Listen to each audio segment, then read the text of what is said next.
stop. Before you let TikTok convince you to buy this vacuum, you need to know about the smell. We found hundreds of reports saying this machine turns your home into a swamp of bacteria if you miss one single step. Let's dig into the Tineco Floor ONE S5.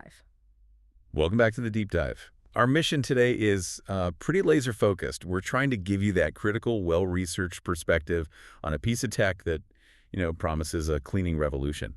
But for a lot of people, it delivers a massive headache. We're dissecting the Tineco Floor ONE S5, this hybrid wet-dry vacuum. Exactly. We've synthesized a lot of data here. We've got technical analysis, but also, thousands of long-term user reports. Yeah, from places like the Our Vacuum Cleaners community. We're digging through all of it to find the truth behind that, that sleek marketing. Yep. We want you to know the total cost of ownership before you drop $400 on this thing. Okay, so let's start where the hype begins. Because to be fair, the infatuation is real. These wet-dry vacs, and the S5 is a prime example, they are genuinely transformative at first. Especially for homes with a lot of hard floors, right? Yeah. Wood, tile, whatever. Exactly. The whole point is to eliminate that two-step process. You're not vacuuming, then mopping. You're doing it all at once, simultaneously. And the convenience factor is just a massive draw. I mean, you can pick up spilled cereal, muddy paw prints, sticky juice. Yes. All in one pass. For busy households, with kids or pets, it really does feel like a game changer right out of the box. It's that initial wow factor. And Tineco didn't just merge two functions. They layered some serious tech on top. The main selling point is what they call the iLoop Smart Sensor. Right, and this thing is basically reading the floor in real time. It is. It's literally detecting how much dirt and grime is there. And this is the part that feels like a video game. You're just watching the LED screen on the head. It's glowing red when it hits a dirty pad. Signaling maximum effort, maximum power. And then as you clean it, as the grime gets lifted, it shifts to this really satisfying, clean blue. It's like instant feedback. And that visual payoff, that red to blue change, it isn't just for show. It actually dictates the machine's operation. So it's not just a light. No. It automatically adjusts suction, speeds up the roller, it changes the water flow on the fly. You're not wasting battery or cleaning solution on floors that are already clean. It's smart automation, and it works exactly as promised. And the finish is supposedly better, too.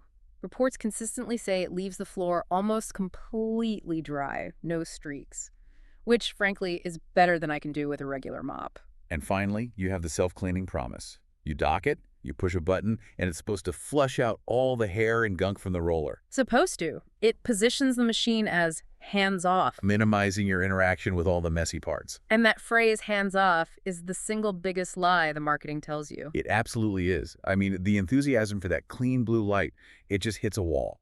And that wall usually arrives about, say, 6 months into ownership. And it comes with a smell. A truly, truly vile odor. This isn't just like stale water. People on these forums describe it as sewage, sour mildew, or like their home has become a swamp of bacteria. It's a systemic problem. And it's a design inevitability if you actually treat the machine as hands-off. The issue is biological. I mean, think about what it's sucking up. Skin cells, pet hair, grease, food. All organic debris. And that gunk, combined with moisture, gets trapped in a few key places. The dirty water tank, the filter, and this is the critical part, the internal air and debris channel. The hidden parts you can't see. Exactly. And that stagnant organic sludge, hidden deep inside the machine's guts, creates the perfect breeding ground for anaerobic bacteria. Mold. It's dark, it's humid, and it's full of nutrients. Gross. And the self-cleaning function just isn't enough to stop it. It cleans the surface of the brush roll, sure, but it doesn't sanitize or flesh out those internal channels where the sludge builds up and, well, ferments. So the expert users, the people who actually keep these things running for years, they've all adopted what they call the 10-minute rule. And this rule is completely non-negotiable. After every single use, not weekly, I mean every time you clean up a spill, you have to follow it. Okay, what is this? The dirty water tank must be immediately dumped, rinsed, and thoroughly wiped down. The filter has to be removed and rinsed. And the brush housing itself needs to be manually cleared of any hair or debris. So basically, you're not eliminating mopping. You're just replacing mopping with mandatory, meticulous appliance disassembly after every single use. That's a huge mental tax that the marketing just conveniently leaves out. Yeah. And even Tineco's air drying feature, the one that spins the roller dry, it often fails to reach into those deeper, narrow debris channels. That's exactly where the worst of the sludge sits. If you fail the 10-minute rule, you get the smell. It's that simple. So Beyond the odor, when does the high-tech promise actually start to, physically break down? Because it seems like the sensors are the first thing to go. They are. We see so many reports of the machine displaying the dirty water tank full error code. Yeah. It just shuts down, even when the tank is visibly empty. Wait. So the machine is so sensitive that just mineral deposits from normal tap water can break the whole cleaning cycle. It's a profound design vulnerability. The sensors rely on electrical conductivity to check the water level. Over time, that constant exposure to water and cleaning solution residue creates this thin, invisible film on the little metal sensor pins. And that film is conductive. Conductive enough to trick the machine into thinking the tank is full.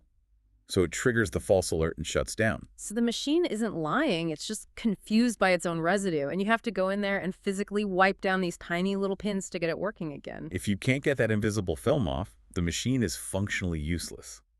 And that complexity, it extends to the self-cleaning cycle itself. It becomes this frustrating catch-22. It just gives you an abnormal alert, right? Yeah. What are the preconditions? Does it need the right phase of the moon? Almost.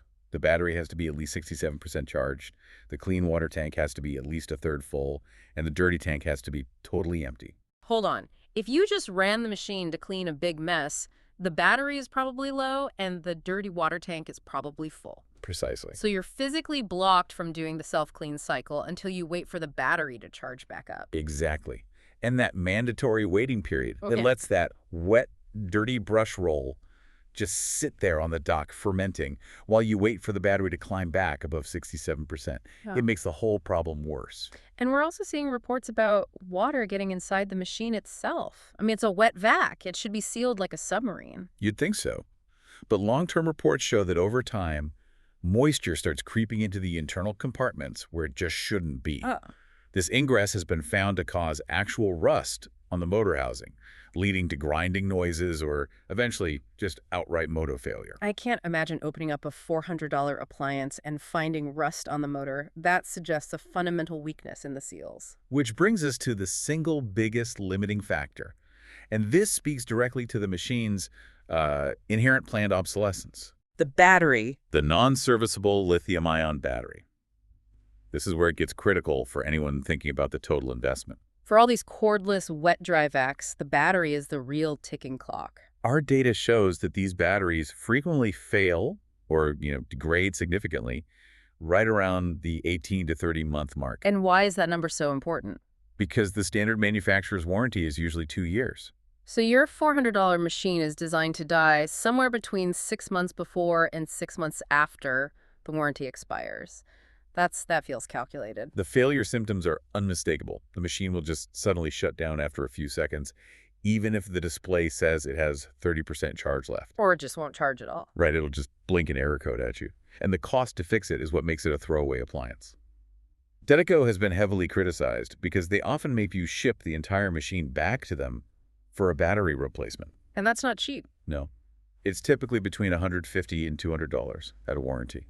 So when the repair costs half the price of a new one, most people just buy a new one. And they often buy from a competitor. Right. It creates this incredibly wasteful cycle. And worse, some users have reported that the company just stops supporting the batteries for specific models right after the warranty window closes. So they just brick your machine remotely, basically. It effectively bricks perfectly good hardware. Wow.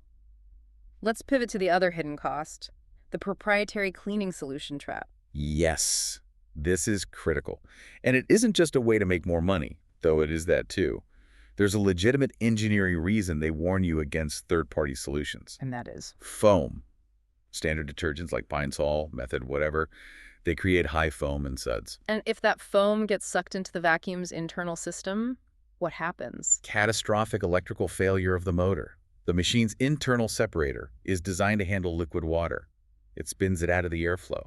But foam is a totally different substance. It gets past the separator. It easily bypasses it, sending suds directly into the air channels and right onto the electrical motor components. It just shorts them out.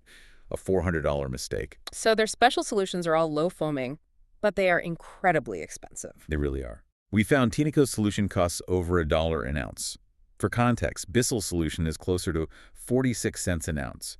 If you're using this thing daily, that adds up fast. Which leads people to try these risky user hacks. Desperate measures. People are trying heavily diluted, low-sudsing laundry liquid, or just simple distilled vinegar.